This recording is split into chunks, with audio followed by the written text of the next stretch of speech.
Bonsoir et bienvenue dans votre journal de ce mardi 28 novembre. Au programme de ce soir, des places d'urgence pour les victimes de violences conjugales vont être mises en place à Luçon. Un partenariat a été signé hier par SOS Femmes Vendée, la préfecture, le département et Sud Vendée Littoral. L'objectif est de sécuriser ce logement pour protéger les victimes afin qu'elles puissent quitter rapidement leur domicile. Nous reviendrons sur la semaine de l'emploi pour les personnes en situation de handicap, notamment un job dating pas comme les autres. Des recruteurs se sont mis dans la peau de personnes handicapées. Enfin, nous irons du côté de Jars-sur-Mer. L'artiste See You Soon est en résidence dans le poste de secours de la commune jusqu'en avril prochain. Face à l'océan, il crée et partage ses talents avec les habitants. Mais on commence avec la signature d'une convention entre la préfecture, le département, Sud Vendée Littoral et SOS Femmes Vendée pour la mise en place d'un logement d'urgence à Luçon. Il est destiné aux victimes de violences conjugales, femmes, hommes ou enfants. On rappelle qu'en 2022, 1024 faits de ce genre ont été enregistrés par les forces de l'ordre en Vendée. Ce nouveau partenariat permet de structurer l'aide apportée aux victimes. C'est un logement qui effectivement est grand, spacieux, qui peut accueillir deux familles avec des enfants éventuellement. Donc je pense qu'au sein de la ville, d'une ville de 10 000 habitants, il est noyé dans la ville, mais très bien sécurisé et fonctionnel à la fois. Je pense que c'est ce qu'on attend en tout cas les services de l'État et puis tous les services sociaux pour l'accompagnement des familles. L'association SOS Femmes Vendée a 37 ans d'expérience dans l'hébergement d'urgence sur le département. Dans ce partenariat, elle a apporté son expertise pour la sécurisation de ce logement et la formation des acteurs du territoire. On est intervenu dans les formations qui ont été mises en place par la déléguée départementale aux droits des femmes, donc des formations complètes sur les violences conjugales. Et SOS Femmes Vendée a présenté notamment toutes les notions un peu plus de base sur qu'il est nécessaire de connaître avant de faire de l'accueil de victimes, sur le cycle de la violence, la différence entre un conflit de couple et de la violence conjugale. Et on a été sollicité pour tout ce qui est du domaine de la sécurité, pour formaliser un peu les relations à l'intérieur des hébergements d'urgence, donc les relations avec les femmes hébergées et aussi avec les partenaires qui interviennent. Retour à présent sur la semaine européenne pour l'emploi des personnes en situation de handicap qui avait lieu la semaine dernière. Le réseau Cap Emploi œuvre toute l'année pour cette cause et a profité de l'événement pour sensibiliser les entreprises à l'ouverture de postes pour les personnes handicapées. Il y a tout un tas de réflexions qui sont menées sur des formats divers et qui amènent finalement les employeurs à agir particulièrement dans le cadre de cette semaine-là. Et ça peut être du coup le déclencheur d'autres choses tout au long de l'année. Et c'est aussi ça qui est intéressant, c'est que ça peut être le premier pas de quelque chose qui ensuite va se continuer tout au long de l'année avec nous, avec nos partenaires. Ouais.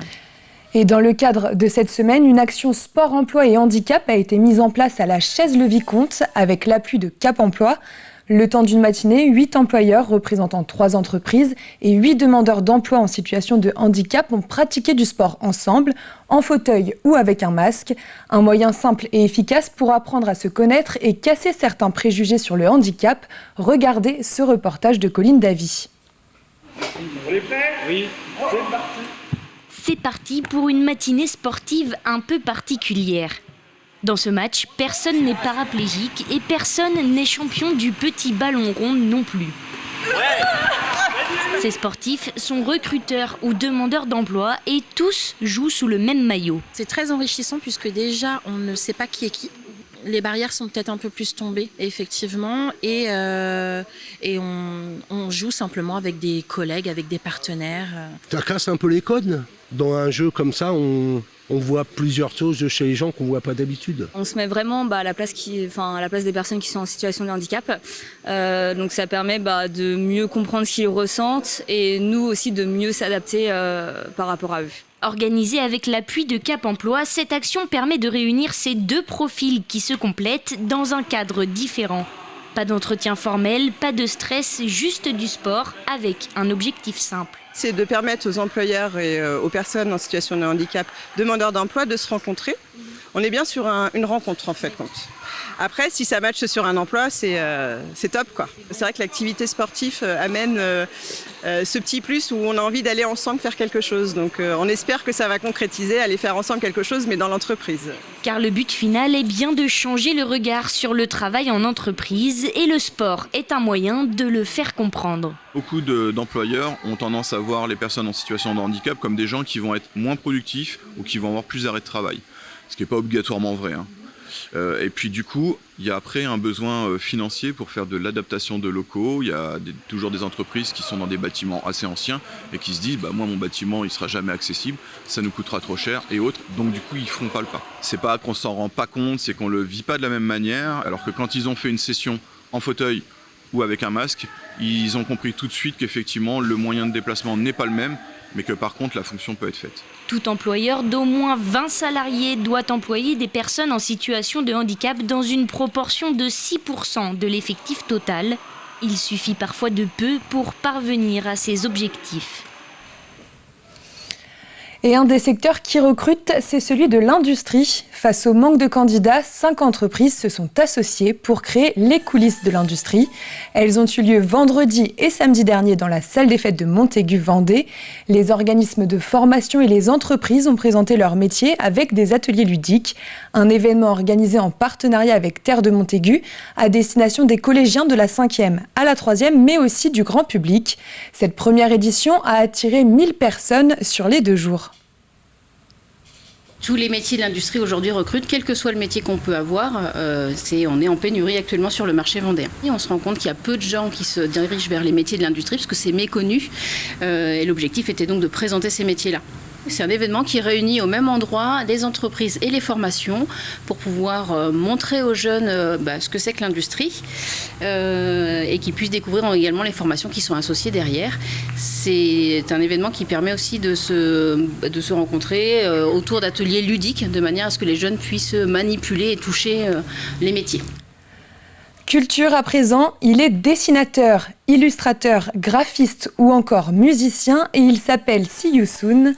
Cet artiste breton itinérant a posé ses valises et ses tableaux dans le poste de secours de Jars-sur-Mer pour 6 mois, une résidence d'artiste atypique qu'il a obtenue suite à un partenariat avec la commune. En échange de ce lieu mis à sa disposition, See You Soon organise des ateliers artistiques pour les habitants et c'est face à l'océan que Grégoire de Châtillon l'a rencontré. Il n'y a qu'un pas entre sa chambre et son atelier. See You Soon, c'est son nom d'artiste, a posé ses valises ici, dans ce poste de secours de la plage de Boisvinet à Jars-sur-Mer, un lieu à cette saison disponible. Libéré de ses nageurs sauveteurs, l'artiste touche-à-tout s'installe régulièrement dans des lieux originaux. Ce poste de secours est alors pour lui une résidence de choix. Je débarque dans des lieux qui sont totalement pas faits pour ça et qui deviennent pour moi complètement atypiques, insolites, extraordinaires au sens premier du terme, ce qui est complètement le cas ici. Enfin, c'est complètement incroyable d'être 24 heures sur 24 pendant 6 mois face à la mer. Je fais 3 pas, j'ai les pieds dans le sable. Un échange de bons procédés entre la commune de Jars-sur-Mer, propriétaire des lieux, et cet artiste finistérien. Un artiste qui, en échange, proposera un certain nombre d'ateliers à la population locale. Arrivé depuis la mi-octobre pour une durée de 6 mois, See You Soon dort, travaille, expose et vend ses œuvres sur place. C'est un lieu qui me sert d'atelier, donc je travaille. Je dessine, j'écris, je fais de la musique. Et puis, c'est un lieu qui sera aussi, qui a déjà commencé à être ouvert au public. Donc là, on entre par ce niveau là, qui donne sur la mer, avec l'espace qui sert habituellement aux maîtres nageurs sauveteurs. Et puis, quand on descend, on a le sous-sol qui habituellement a un autre usage, hein, évidemment, qui accueille le matériel pour la surveillance et qui là accueille effectivement des grands formats, des grands dessins. De la poésie, de la tendresse colorée et enfantine, réalisée à l'encre, comme des songes pour s'évader, des dessins, des ouvrages, de la musique, un roman pour adultes, un artiste à rencontrer, des œuvres à découvrir, face à l'océan, tous les week-ends, au poste de secours de Jars-sur-Mer. Et si vous commenciez 2024 dans l'eau ? L'association Les Bains de Saint-Gilles-Croix-de-Vie et le collectif de baigneurs des Sardines 4 saisons sont à la recherche de volontaires pour le premier bain de l'année. Ce défi avait attiré 1200 personnes en 2023. Si vous êtes motivé, les inscriptions ouvrent ce vendredi sur le site internet de la ville et dans 2 commerces partenaires. Le rendez-vous est donc donné le 1er janvier prochain à 15h30 sur la grande plage de Saint-Gilles-Croix-de-Vie pour se jeter à l'eau dans une ambiance festive. Les 2 associations ont pour objectif de battre le record breton de 2223 baigneurs.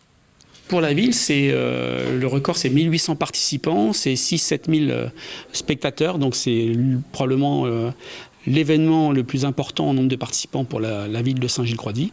Et pour les Vendéens, eh bien, on les invite tous, justement. Si on pouvait être plus nombreux, plein de Vendéens sur cette plage à Saint-Gilles-Croix-de-Vie, en plus des Gilocruciens, eh bien, nous pourrions peut-être battre les Bretons.